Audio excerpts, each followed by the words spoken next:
Hello everyone, welcome back to remarkable studies. आज हम अपने चैनल के ऊपर जो टॉपिक डिस्कस करने जा रहे हैं वो है importance characteristics of gender equality in education. Gender equality और इक्विटी इन एजुकेशन का मीनिंग मैं ऑलरेडी करवा चुकी हूँ। लिंक आपको डिस्क्रिप्शन बॉक्स में मिल जाएगा, वहाँ पे जाके आप इसको चेक कर सकते हैं। जेंडर इक्विटी एंड इक्वालिटी जो टॉपिक है ना, वो एग्ज़ाम व्यू पॉइंट से बहुत ज़्यादा इंपॉर्टेंट है। आपको कोई भी क्वेश्चन आ जाए, importance of gender equality in education, characteristics of gender equality in education या fundamentals of gender equality in education, तो आप ये वाले पॉइंट्स उसमें लिख सकते हो। You can add all these points in your question. चलिए अब हम टॉपिक को स्टार्ट करते हैं। मीनिंग मैं यहाँ पे आपको नहीं अब बता रही क्योंकि ऑलरेडी मैंने डिटेल में डिस्कस किया हुआ है, आप वीडियो पे जाके चेक कर लें। सीधा हम मूव ऑन करेंगे हमारे पॉइंट्स के ऊपर, इम्पॉर्टेंस एंड कैरेक्टरिस्टिक्स के। हाँ जी, अब यहाँ पे देखिए सबसे पहला पॉइंट क्या है, इक्वल डिस्ट्रीब्यूशन ऑफ रिसोर्सेज।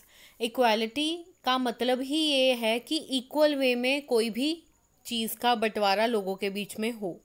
यहाँ पे हम एजुकेशन की बात कर रहे हैं, तो यहाँ पे हम उन सारी चीज़ों की बात करेंगे जो एजुकेशन से रिलेटेड है और स्टूडेंट्स के लिए जो चीज़ें बेनिफिशियल हैं। तो इक्वल डिस्ट्रीब्यूशन ऑफ रिसोर्सेज में देखते हैं कि क्या पॉइंट्स आएंगे। Equality in education emphasise on equal distribution of all resources among boys and girls. Boys और गर्ल्स के बीच में इक्वली रिसोर्सेज जो है वो डिस्ट्रीब्यूट हों जो स्कूल के अंदर अवेलेबल है। No discrimination on the basis of gender for distribution of resources. Resources की डिस्ट्रीब्यूशन में किसी भी तरह का कोई भी डिस्क्रिमिनेशन ना हो कि ये चीज़ें सिर्फ गर्ल्स के लिए अवेलेबल होंगी और ये चीज़ें सिर्फ बॉयज़ के लिए अवेलेबल होंगी। ऐसा डिस्क्रिमिनेशन एजुकेशनल इंस्टीट्यूशंस में नहीं होना चाहिए। जैसे कि आजकल के स्कूल्स में आपको पता है कि जिम वगैरह जो है वो होते हैं स्टूडेंट्स के लिए, तो अगर आपने ये कह दिया हुआ है कि ये जिम है जो है वो सिर्फ और सिर्फ बॉयज़ यूज़ करेंगे, गर्ल्स इसको यूज़ नहीं करेंगी, तो ये चीज़ गलत है। यहाँ पे आपने सीधा सीधा डिस्क्रिमिनेशन की और इक्वालिटी को फॉलो नहीं किया, जेंडर इक्वालिटी इन एजुकेशन को फॉलो नहीं किया, तो ये चीज़ बिल्कुल गलत है। इस चीज़ को हमने ख़त्म करना है, इसलिए जेंडर इक्वालिटी का कंसेप्ट इंट्रोड्यूस किया गया कि कौन से वेज़ को यूज़ करके हम इक्वालिटी को मेंटेन कर सकते हैं। सबसे पहला है कि हमें जितनी भी रिसोर्सेज हैं उनको इक्वली डिस्ट्रीब्यूट करना है। ये तभी हो पाएगा जब हम जेंडर इक्विटी इक्वालिटी के मतलब को समझेंगे। एग्जाम्पल देखिए, if in a school books are distributed both boys and girls will get equal amount of it. Books की डिस्ट्रीब्यूशन हो रही है स्कूल में, कॉपीज़ की डिस्ट्रीब्यूशन हो रही है, तो सभी बच्चों को बराबर चीज़ें मिलनी चाहिए। अब आपने डिसाइड किया कि हर एक क्लास में जो है वो हर एक स्टूडेंट को जो है वो एक एक नोटबुक आप डिस्ट्रीब्यूट करोगे, तो आपकी ये ड्यूटी है कि हर एक क्लास में एक नोटबुक ही डिस्ट्रीब्यूट हो एक बच्चे को। ऐसा नहीं है कि आधे बच्चों को आप एक बुक डिस्ट्रीब्यूट कर रहे हो, कई क्लासेस में आपने 2 डिस्ट्रीब्यूट कर दी, कई क्लासेस में 3 डिस्ट्रीब्यूट कर दी। ये चीज़ बिल्कुल गलत है, यहाँ पे इक्वालिटी बिल्कुल नहीं फॉलो हो रही। इसलिए इक्वालिटी अगर आप चाहते हो तो सबसे पहले रिसोर्सेज का डिस्ट्रीब्यूशन इक्वल करो। ओके, चलिए आगे देखते हैं। Equality breaks stereotypes. इक्वालिटी जो है वो बहुत सारे स्टीरियोटाइप्स जो है वो उनको ख़त्म करती है। सबसे पहले हम देखते हैं कि स्टीरियोटाइप का मतलब क्या होता है। Stereotypes are traditional social beliefs about boys and girls abilities and roles. मतलब कि स्टीरियोटाइप्स का मतलब है कि कुछ ऐसे हमारे मन के विचार जो हमने धारण किए हुए हैं कि लड़कों के लिए ये वाले रोल्स हैं, लड़कियां ये काम करेंगी, लड़के ज़्यादा कैपेबल होते हैं हार्डवर्क करने के लिए एज़ कम्पेयर टू गर्ल्स। ऐसी कुछ धारणाएं जो लोगों के मन में काफ़ी टाइम से बनी हुई हैं। इक्वालिटी कहती है कि हमने इन सभी धारणाओं को ब्रेक करना है, तोड़ना है। देखते हैं आगे क्या लिखा है। फॉर एग्जाम्पल, अब स्टीरियोटाइप की ही आगे उन्होंने एग्जाम्पल दी है। For example, girls have to do household work whereas boys go outside for job. ये काफ़ी पुराने टाइम से ये चला आ रहा है और आज भी कहीं ना कहीं इसको फॉलो किया जा रहा है। अगर हमारे पेरेंट्स नहीं इसको फॉलो करते तो ग्रैंड पेरेंट्स के मन में ये चीज़ें होती हैं कि लड़कियां जो है वो सिर्फ और सिर्फ घर का काम करेंगी और जो लड़के हैं उनका मेन मोटिव होता है बाहर जाना, जॉब करना और घर के लिए अर्निंग्स करना। But gender equality in education ने ये सारे स्टीरियोटाइप्स तोड़े हैं। यहाँ पे सीधा सीधा ये कहा गया एजुकेशनल इंस्टीट्यूशंस द्वारा या हमारी गवर्नमेंट द्वारा कि एजुकेशन पे बराबर का हक है, इसलिए आप गर्ल्स हो आपके घर में चाहे बॉयज़ हो, दोनों को पढ़ने के लिए स्कूल में भेजिए. But equality in education breaks such stereotypes where both boys and girls get equal education. वही बात हो गई कि equality in education ने ये सारे जो स्टीरियोटाइप्स हैं उनको तोड़ा और कहा कि उन सभी को पढ़ने के लिए स्कूल में भेजा जाए. अब गर्ल्स को स्कूल में भेजा जाना स्टार्ट कर दिया गया, गर्ल्स एजुकेट हुई और उन्होंने they start doing jobs in different sectors along with boys, और उन्होंने बॉयज़ के साथ डिफरेंट सेक्टर्स में काम करना स्टार्ट कर दिया. अपने आप इक्वालिटी यहाँ पे आ गई कि हमारे जो स्टीरियोटाइप्स थे, इक्वालिटी इन एजुकेशन ने उसको प्रमोट नहीं किया, उसको चेंज किया और गर्ल्स को एजुकेशन मिली और गर्ल्स ने डिफरेंट सेक्टर्स में जॉब्स करके लड़कों से भी अच्छा काम जो है वो किया है. नेक्स्ट पॉइंट देखते हैं क्या है. Uniformity in everything. यूनिफॉर्मिटी का मतलब आपको पता है एक सारता होनी चाहिए, एक तरह का काम होना चाहिए सारी जगह. In the concept of gender equality everything is given to boys and girls equally. कोई भी चीज़ आपने स्कूल में देनी है या कोई होमवर्क देना है, कोई ड्यूटी एलोकेट करनी है, तो वो सारा काम जो है वो इक्वल होना चाहिए. इफ़ इन अ क्लास, अब ये बहुत अच्छी आगे एग्जाम्पल दी हुई है, आप इसको ध्यान से देखना.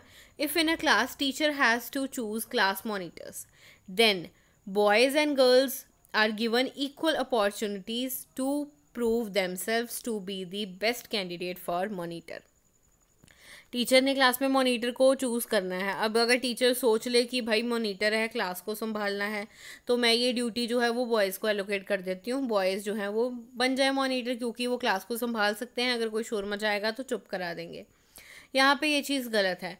दोनों को, बॉयज़ एंड गर्ल्स दोनों को इक्वल अपॉर्चुनिटी देनी चाहिए अपने आप को प्रूफ करने की कि कौन ज़्यादा कैपेबल है मॉनिटर बनने के लिए. अब ड्यूटीज़ लगा दो कि 1 वीक के लिए ये वाले कैंडिडेट्स जो है वो मॉनिटर बनेंगे, सेकेंड वीक में ये बन जाएंगे, फिर 2 वीक्स के बाद आप डिसाइड करो कि किसने अच्छा परफॉर्म किया है, क्लास को मैनेज किया है.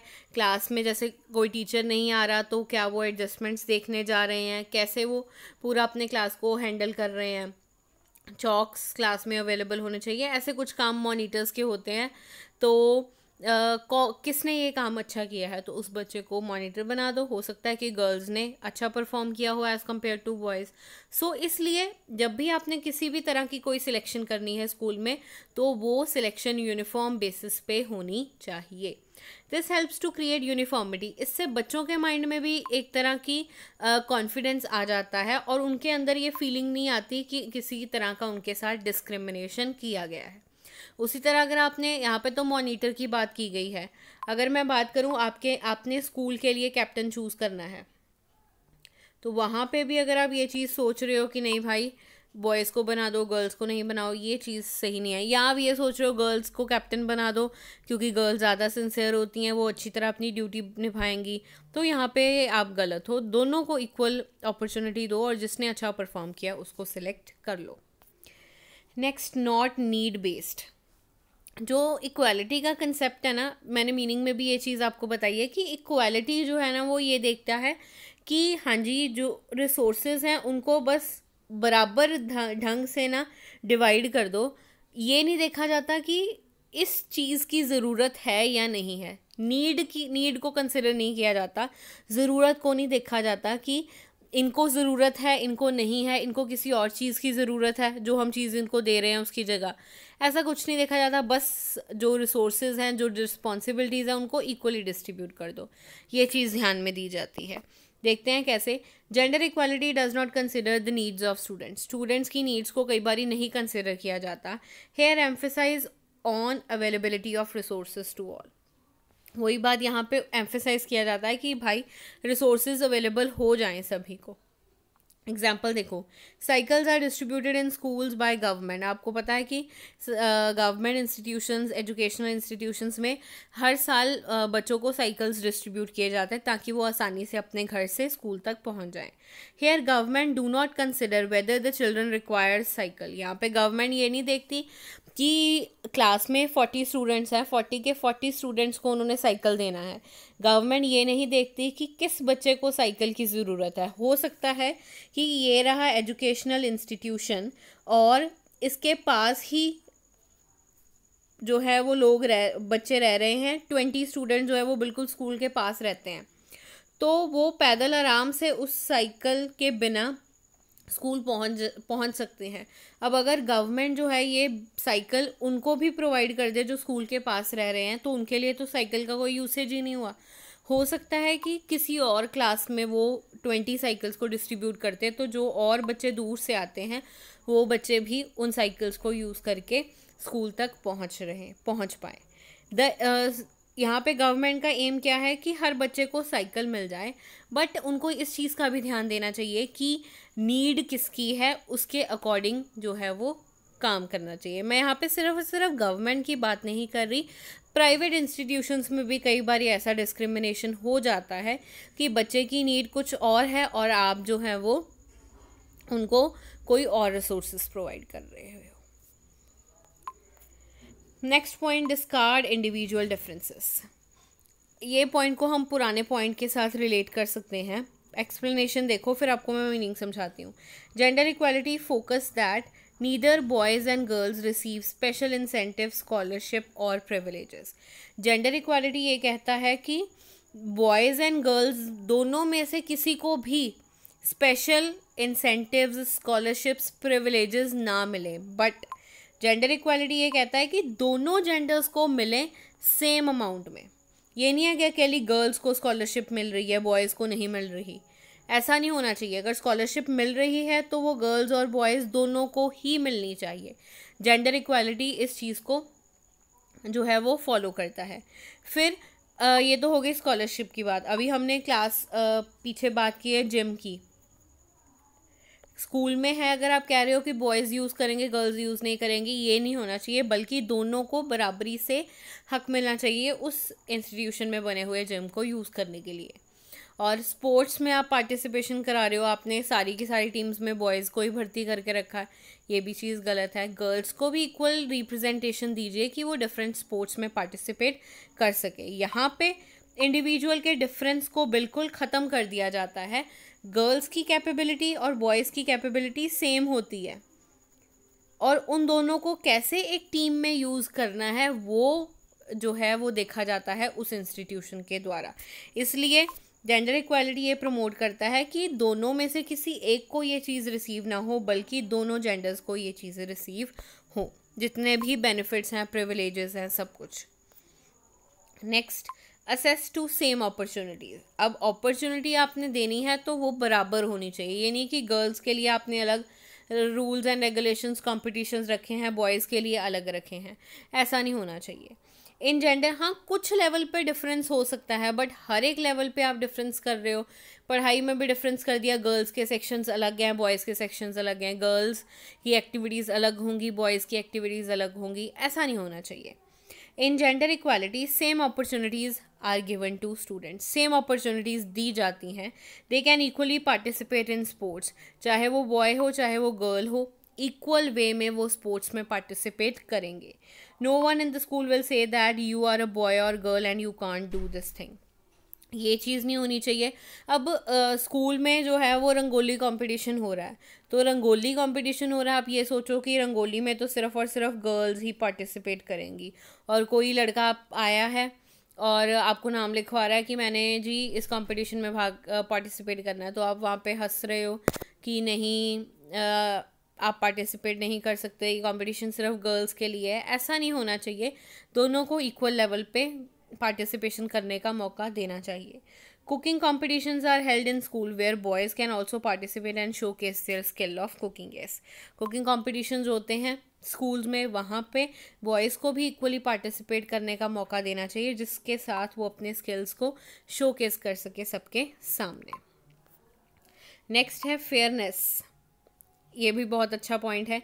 Every possibility is made in school by teachers, principals, that in school and everything fairness is properly maintained. Fair तरीके से काम बड़े ही प्रॉपरली किया जाए हर स्कूल, हर इंस्टीट्यूशन में, ये उस स्कूल के टीचर्स, प्रिंसिपल्स सभी का मोटिव होता है। Equal distribution of responsibilities to all the students. Students को इक्वल रिस्पॉन्सिबिलिटीज़ दी जाती हैं। Guidance given by the teachers should also भी equal for both the genders. और टीचर्स के द्वारा मिलने वाली गाइडेंस, नोट्स, क्लास में डिस्कशंस, उसमें भी दोनों लोगों का इक्वल पार्टिसिपेशन होना ज़रूरी है। यहाँ पे हम सिर्फ जेंडर्स की ही बात नहीं करते, जैसे कि क्लास में कोई डिस्कशन हो रही है तो जो इंटेलिजेंट बच्चे हैं 10 बस उनके साथ ही बातचीत चल रही है, बाकी क्लास क्या कर रही है उसका कोई रिलेशन नहीं है, ये चीज़ भी गलत है। उन 10 बच्चों के साथ जो बाकी क्लास में और 20 स्टूडेंट्स बैठे हैं, हमने उन 30 के 30 स्टूडेंट्स को इकट्ठा लेके चलना है, तभी हमारी क्लास का रिजल्ट जो है वो अच्छा आएगा। इसलिए फेयर तरीके से क्लास में वर्किंग होनी चाहिए, स्कूल में वर्किंग होनी चाहिए, और जितनी भी ड्यूटीज़ हैं वो इक्वली डिस्ट्रीब्यूट होनी चाहिए। सोशल चेंज, अब इक्वालिटी अगर हम अपने स्कूल में फॉलो करेंगे, इंस्टीट्यूशन में फॉलो करेंगे, डेफिनेटली उससे सोसाइटी में चेंज आएगा, क्योंकि जो बच्चे हमारे इंस्टीट्यूशन में पढ़ रहे हैं वो आगे जाके सोसाइटी का पार्ट बनेंगे। कोई टीचर बनेगा, कोई डॉक्टर बनेगा, कोई इंजीनियर बनेगा, कोई सॉफ्टवेयर इंजीनियर बन जाएगा। ऐसे डिफरेंट डिफरेंट प्रोफेशंस में हमारे स्कूल में पढ़ने वाले बच्चे जो हैं वो जाएंगे। अगर हम आज से ही उनको सिखाएंगे equality between boys and girls, how to tackle situations, how to maintain equality among boys and girls, तो वो इस चीज़ को अपनी लाइफ में ज़रूर अप्लाई करेंगे और दूसरों को भी सिखाएंगे। When equality is followed in schools में जब इक्वालिटी फॉलो की जाती है, equal opportunities given to boys and girls, boys और गर्ल्स को इक्वल अपॉर्चुनिटीज़ दी जाती हैं। Students learn certain values, students के अंदर कुछ वैल्यूज़ डेवलप होती हैं। They also started following equality, वो भी इक्वालिटी को फॉलो करना स्टार्ट कर देते हैं।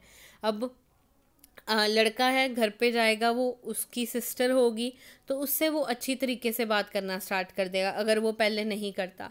अगर वो देखता है कि घर में पेरेंट्स जो हैं वो मेरे साथ और मेरी सिस्टर के साथ किसी तरह का कोई डिस्क्रिमिनेशन करते हैं, तो वो पेरेंट्स को ये चीज़ समझाएगा कि ऐसा नहीं होना चाहिए। जो चीज़ आप मेरे लिए लेके आ रहे हो वो मेरे सिस्टर के लिए भी लाइए, ये जो चीज़ आप मेरी सिस्टर के लिए लेके आ रहे हो वो मेरे लिए लेके आइए, या एक बार ही आप मेरे लिए चीज़ ले आइए और सेकंड टाइम मेरी सिस्टर के लिए ले आइए। इस तरह से वो बच्चा जो है वो अपने पेरेंट्स को भी वैल्यूज़ सिखाएगा। They told their parents that today they learn various new things in schools, और जो भी वो चीज़ें स्कूल में सीखते हैं इक्वालिटी से रिलेटेड वो ज़रूर अपने पेरेंट्स के साथ शेयर करेंगे। ऑब्जेक्टिविटी जो है, इसका मतलब है कि जेंडर इक्वालिटी इन एजुकेशन कुछ ऑब्जेक्टिव्स के ऊपर बेस्ड है, जिसको फुलफिल करके एजुकेशन जो इंस्टीट्यूशन है वो अपने गोल्स को अचीव करेगा। Gender equality in education is based on certain objectives, कुछ ऑब्जेक्टिव्स के ऊपर ये बेस्ड है। Objective is to remove the level of partiality among boys and girls. Objective क्या है जेंडर इक्वालिटी का? जितनी भी इन इक्वालिटी है उसको रिमूव करना। Equal benefits are given to them that really helps in their overall growth and development. Schools में equal opportunities provide की जाती हैं दोनों लोगों को, बॉयज़ को, गर्ल्स को। मॉनिटर भी दोनों बन रहे हैं, स्कूल कैप्टन्स में भी दोनों पार्टिसिपेट कर रहे हैं। फिर स्कूल में जितनी भी एक्टिविटीज़ हो रही हैं, बच्चे कॉम्पिटिशन्स भी ऑर्गेनाइज़ कर रहे हैं। अब ये नहीं है कि गर्ल्स अच्छी ऑर्गेनाइज़र हैं तो ये कंपटीशन गर्ल्स ऑर्गेनाइज़ करेंगी, ये बॉयज़। टीम बनाओ जिसमें बॉयज़ और गर्ल्स इकट्ठे मिलकर पार्टिसिपेशन करेंगे, जिससे उनकी कोऑर्डिनेशन बढ़ेगी और उनको ये चीज़ की रियलाइजेशन होगी कि इक्वालिटी को कैसे अपनी लाइफ में फॉलो करना है। इस तरीके से जो एजुकेशनल इंस्टीट्यूशन का मेन मोटिव है, ऑब्जेक्टिव है, वो अचीव हो जाएगा। Okay learners, this was all about, आज हमने डिस्कस किया कि किस तरह जेंडर इक्वालिटी एजुकेशनल इंस्टीट्यूशंस में मेंटेन की जाती है और जिसका अल्टीमेटली हेल्प मिलता है overall growth and development students की। यहाँ पे ये टॉपिक कंप्लीट होता है। इसके बाद हम इक्विटी के बारे में डिस्कस करेंगे, उसकी नीड एंड इम्पॉर्टेंस को देखेंगे। अगर आपने चैनल को सब्सक्राइब नहीं किया तो इसको सब्सक्राइब कर दो और शेयर लाइक ज़रूर कर देना। और अगर आप किसी पर्टिकुलर टॉपिक के ऊपर वीडियो चाहते हो तो आप कमेंट करके नीचे बता सकते हो, मैं उसके ऊपर जल्दी से जल्दी वीडियो लाने की कोशिश करूँगी। सिर्फ़ और सिर्फ बीएड की ही नहीं, अगर आप कॉमर्स से रिलेटेड कोई भी सब्जेक्ट के ऊपर वीडियो चाहते हो आप बता सकते हो मुझे। Okay, this was all about. मिलते हैं नेक्स्ट वीडियो में, तब तक के लिए स्टे ट्यून, बाय बाय।